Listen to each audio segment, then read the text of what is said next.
The tension began quietly, almost imperceptibly at first, like a low murmur beneath the surface of the ranch's peaceful rhythm. Jake watched from the porch as Chad Morrison's truck rolled slowly into view, its heavy frame casting a shadow over the dusty driveway. That truck wasn't just a vehicle, it was a symbol of intrusion, a relentless reminder of the HOA's creeping control. Chad parked once again in the very spot that blocked the family's access, as if to assert dominance, a silent message that the land Jake called home was no longer his own. The feeling of helplessness gnawed at Jake. It wasn't just about a parking spot. It was about respect, about boundaries being erased by someone wielding power without empathy. Every time Chad's truck settled on that dirt patch, Jake's chest tightened, a mix of frustration and a simmering anger rising inside him. The ranch wasn't just a piece of property, it was legacy, memories stitched into the earth by generations before him. And yet, here was a man, an agent of some faceless authority, casually trampling that legacy under tires.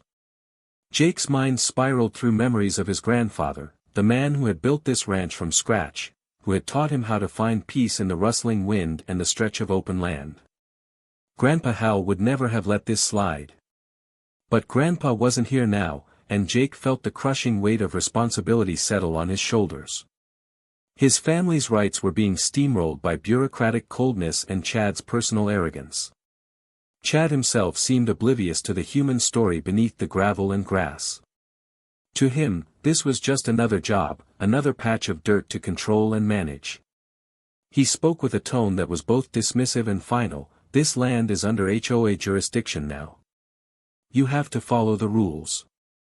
But rules felt like chains. Jake could see the way Chad's eyes flickered with condescension, as if the ranch was nothing more than a nuisance to be managed, not a home filled with history and life. Emily, Jake's girlfriend, stood silently beside him, her jaw clenched, watching the scene unfold with growing disbelief. She was studying Chad too, cataloging every word, every gesture, knowing that beneath this facade of authority lay a man eager to crush any opposition. She understood the subtle psychological games Chad was playing, using his position to intimidate, to assert power not through justice but through fear. As the sun dipped lower, casting long shadows over the land, Jake felt a swell of determination rising alongside his frustration. He wasn't going to let Chad or the HOA erase his family's legacy without a fight. But beneath that resolve was also a flicker of doubt. How far was Chad willing to go? How much more could Jake endure before this battle consumed everything he held dear? The first clash had been quiet but loaded with meaning. It wasn't just about parking anymore. It was about control, identity, and the invisible lines drawn between power and possession. And in that charged silence, a war was quietly beginning. The house was heavy with silence, a weight that seemed to press down on every corner, every breath taken by the Thompsons. For so long, they had been fractured, each member carrying wounds that time only deepened rather than healed. But beneath the surface of that quiet despair, something was stirring. A fragile pulse of defiance, fragile yet unmistakable, began to weave itself into the fabric of their existence. Marianne sat by the window, hands clasped tightly, knuckles pale. Her eyes, once dulled by years of quiet suffering, flickered with a resolve that surprised even herself. The memory of her husband's last bitter words, the constant undercurrent of disappointment that had filled their home, had begun to lose its power. She realized that waiting for change was no longer an option. If the family was to rise again, it had to begin with her. The acceptance of that truth was neither sudden nor easy. It was a slow, grinding ache of understanding that to protect her children, she would have to rebuild herself first. Across the room, Thomas, their eldest, wrestled with a tempest inside. Anger, resentment, and guilt collided violently within him. He had long believed that the fractures in their family were his fault, that his mistakes had driven the wedge too deep. But beneath that self-reproach lay a yearning, an unspoken hope that they might reclaim something lost to time. His nights had been plagued by restless dreams, scenes of moments when he could have reached out, when words left unsaid echoed louder than any argument. Now, facing the fragments of his family, he felt an unfamiliar stirring, the possibility of forgiveness. Sarah, the youngest, carried her own invisible scars. Her laughter, often forced and brief, was a shield against the creeping loneliness. She had grown up watching the subtle crumbling of her parents' love and the silence that grew between them. Yet, despite her youth, she harbored a quiet strength, a belief that love, even in its most broken form, could find a way to heal. She began to see her family not as a collection of shattered pieces, but as a mosaic, imperfect, yet beautiful in its complexity. The conversation started tentatively. Words were chosen with care, cautious steps toward a long-forgotten terrain of empathy. Each confession peeled back layers of pain, exposing vulnerabilities that had been buried beneath years of silence. There were tears, yes, and anger, but also moments of unexpected tenderness. It was in these fragile exchanges that the Thompsons discovered a new language, a language of understanding that transcended blame. Night after night, the walls that once seemed impenetrable began to soften. Mary Ann's resolve inspired Thomas to lower his guard, and Sarah's hope gave them all something to hold on to. They learned that healing was not about forgetting the past, but about facing it together, in all its raw, imperfect truth. The Thompsons were not perfect, they never would be. But within their imperfections, they found a resilience, a determination to rise above the shadows that had long threatened to consume them.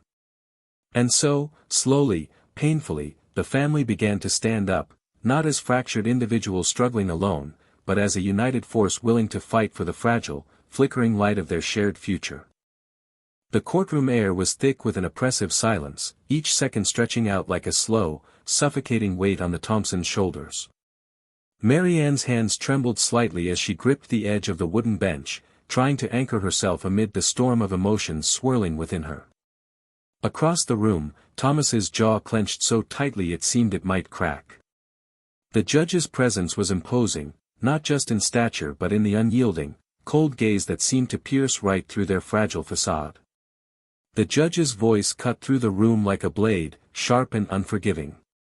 His words weren't merely procedural, they carried a venomous edge, an unmistakable undertone of contempt that left no doubt about his judgment not just of their case, but of them as people. He spoke with a finality that was both humiliating and shattering. "Your family's failures have been well documented," he said, each syllable dripping with disdain. "One might ask whether you have the strength or the will to correct them at all." The sting of those words settled deep into Mary Ann's chest, a cold fire spreading through her veins. It wasn't just the legal verdict she feared, it was the profound degradation of her dignity, the public unraveling of everything she had struggled so hard to protect. In that moment, she felt smaller than she ever had, crushed beneath the weight of judgment not only from the law but from the very society that had watched their family fall apart in silence. Thomas felt a rush of anger, hot and consuming, but it was laced with a gnawing shame. The judge's words echoed the silent condemnations he had heard all his life, from neighbors, from distant relatives, from his own self-critical mind. The courtroom was no longer just a place of law, it had become an arena where his worth as a son, a brother, a man, was being dismantled piece by piece. He wrestled with the impulse to lash out, to defend the family's honor, but found himself paralyzed, swallowed by a wave of helplessness that was almost unbearable. Sarah's eyes welled with tears, but she refused to let them fall.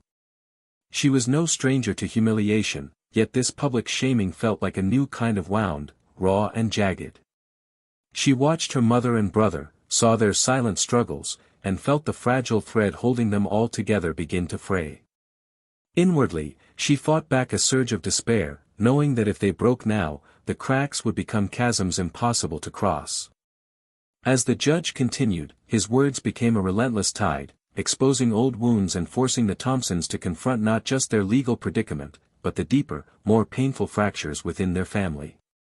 His sledgehammer rhetoric stripped away the fragile progress they had made, threatening to undo the very foundation Mary Ann had begun to rebuild. Yet, amid the devastation, a strange clarity emerged. The humiliation, raw and unyielding, forced them to face their reality with brutal honesty. No longer could they hide behind silence or denial. The judge's condemnation, harsh as it was, became a catalyst, a painful but necessary reckoning that demanded more than despair. It demanded action, a reckoning with the truths they had long avoided. And as the gavel struck down, signaling not just the end of the hearing but a challenge to their very souls, the Thompsons found themselves at a crossroads. In that crucible of shame and judgment, the seeds of transformation were sown. They were forced to choose, succumb to the darkness of disgrace or rise, wounded but unbroken, to reclaim their dignity on their own terms. The path ahead was uncertain, fraught with pain and struggle, but it was theirs to walk. And beneath the ashes of their humiliation, a fragile ember of defiance flickered, waiting for breath, waiting for fire. Emily's hands trembled as she stood in the dim light of the kitchen, the quiet hum of the refrigerator a stark contrast to the storm raging inside her. For years, she had been the silent observer, the one who swallowed her anger and frustration, who endured the suffocating weight of expectation without complaint. But tonight, something inside her snapped. The years of bottled-up resentment, of feeling invisible and powerless, surged forward with a force she could no longer contain.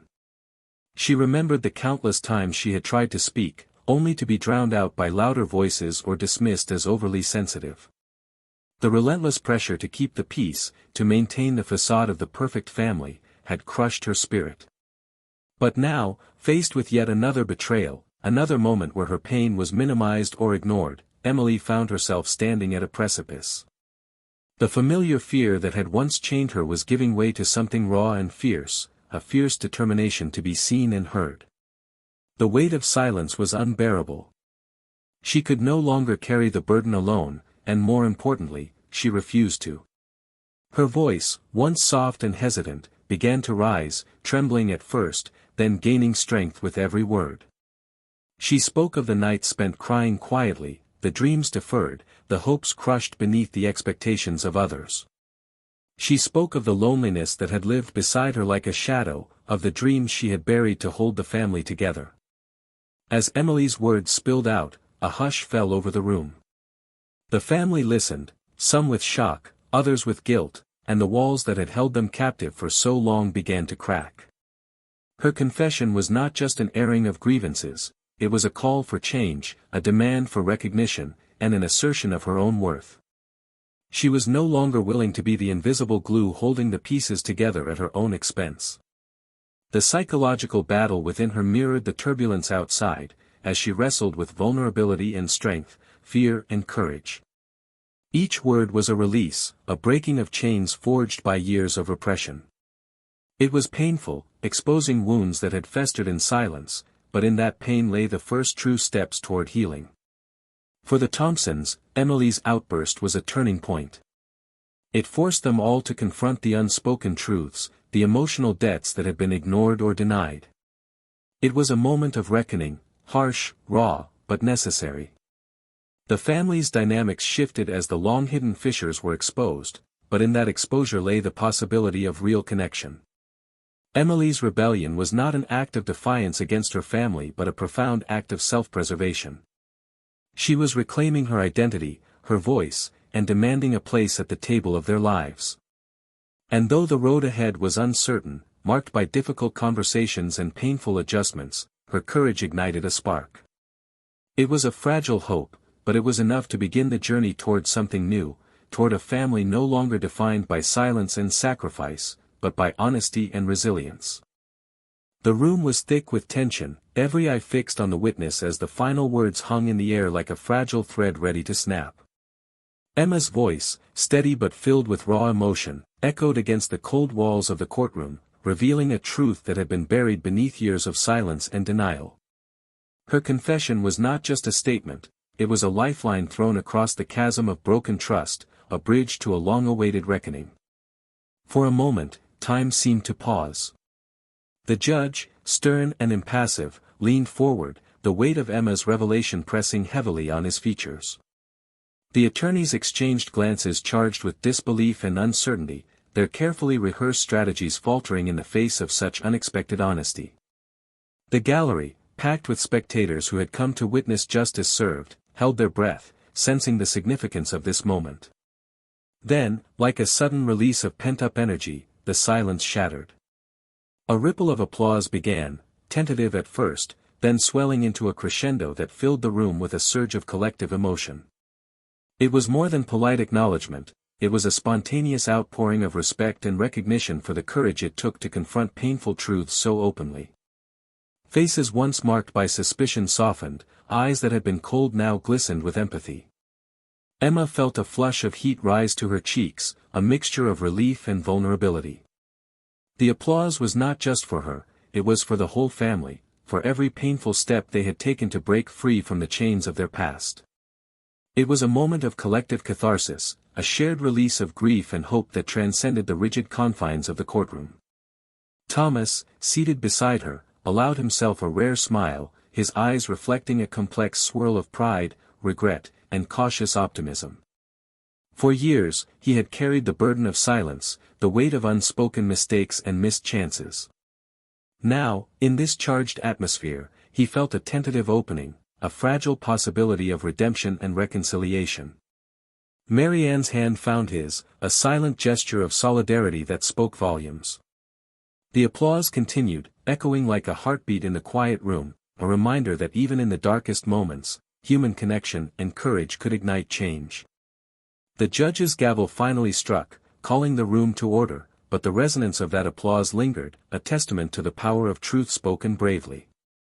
As the courtroom began to empty, the Thompsons remained for a moment, bound by a shared sense of something profound, an unspoken understanding that the journey ahead would be difficult, but that together, they had taken the first, most important step. In the midst of turmoil, they had found a flicker of hope, kindled by the simple, powerful act of speaking their truth and hearing it heard. The moment the final piece of truth settled into place, the weight that had burdened every member of the Thompson family began to shift, not with the sudden lightness of relief, but with the slow, trembling release of a long-held breath finally escaping after years of silence. It wasn't an ending marked by triumph or catharsis in the usual sense, it was quieter, more fragile, a careful unraveling of the complicated threads that had bound them all in pain and misunderstanding. Emily sat quietly in the dimly lit living room, the evening shadows stretching across her face like the echoes of a past she was only just beginning to understand. The revelation that had shattered the family's facade had exposed wounds far deeper than anyone could have imagined. It was not just about the facts uncovered, betrayals, hidden regrets, lies told to protect or to control, but about the raw, aching vulnerability of seeing each other for who they truly were beneath the roles they had been forced to play. The silence between them was heavy but not suffocating. It was a space where grief and acceptance coexisted uneasily. Thomas, who had always been the pillar of stoic strength, sat with his hands loosely clasped, eyes distant but no longer guarded. For the first time, he allowed himself to feel the full spectrum of emotions, the shame, the sorrow, but also a fragile hope that perhaps this painful honesty could be the foundation for something new. Marianne, whose quiet resilience had been a steady thread throughout their ordeal, reached out and took Emily's hand gently. The gesture was small but profound, a silent acknowledgement that the scars they bore were shared, and that the journey forward would require them to walk it together. There was no grand forgiveness spoken aloud, only the tentative, fragile beginnings of understanding. What lingered most in the room was the weight of unspoken truths finally named, and the paradoxical freedom that came with it. The Thompsons were no longer prisoners of their past deceptions. Instead, they were participants in a new, painful, but necessary dialogue. The truth had not erased the hurt, but it had illuminated the path toward healing, a path that would be winding and uncertain. As the night deepened, the family remained close, the quiet hum of their breathing and the occasional shifting of weight the only sounds in the stillness. Each person wrestled with the implications of what had been revealed, the questions of who they were now, who they could become. It was not an ending filled with easy answers but a profound reckoning, a testament to the complexity of human hearts trying to mend after years of fracture. In that fragile space between despair and hope, the Thompsons began to redefine what family meant, not as a perfect ideal, but as a fragile, evolving bond forged through honesty, pain, and the tentative courage to face the future together. And though the road ahead remained uncertain, for the first time in a long time, they saw a faint light guiding their way. In the quiet aftermath of all that had transpired, when the echoes of confrontation had faded and the dust of upheaval began to settle, the true message, the core of everything the Thompsons had endured, revealed itself not in grand proclamations or dramatic gestures, but in the subtle, unspoken moments of reflection that lingered between them. It was a message woven through the fabric of their pain and resilience, a fragile truth about the human heart's capacity to fracture and, perhaps more importantly, to heal. What emerged most clearly was the understanding that suffering, no matter how profound or isolating, need not be a sentence to endless despair. The cracks that had appeared in their family were not just signs of breaking, they were also channels through which light could enter. Each fracture bore the marks of betrayal and loss, but also the possibility of renewal. This paradox, that pain and hope coexist, became the quiet anthem underpinning their story. The Thompsons came to recognize that forgiveness was not a singular event or a neat resolution, it was an ongoing process, one that demanded courage to face not only others but oneself.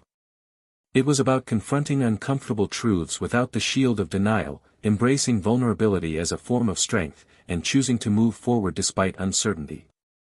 In this, they discovered that the greatest battles are often fought not in courtrooms or confrontations, but within the chambers of one's own conscience. More than anything, the message spoke to the importance of connection, the fragile, imperfect, and often messy ties that bind people together. The family's journey illuminated how easily these bonds could be strained or severed, but also how deeply they could be repaired when nurtured with honesty and compassion. It was a reminder that beneath the layers of hurt and misunderstanding lies a fundamental need to be seen, heard, and accepted. In this newfound awareness, the Thompsons found a sense of purpose. Their story was no longer just about the past's shadows, but about the choice to build something new from the ruins. It was a commitment to embracing complexity over simplicity, to valuing truth over comfort, and to holding space for each other's imperfections. Theirs was a testament to the resilience of the human spirit, how it bends without breaking, how it reaches out for light even when surrounded by darkness. Ultimately, the message the Thompsons carried forward was not one of easy answers or neat conclusions, but of enduring hope rooted in the messy, often painful reality of being human. It was an invitation to others to recognize their own fractures and find strength in them, to seek connection amidst isolation, and to believe that even when the past seems irreparable, the future holds the possibility of healing.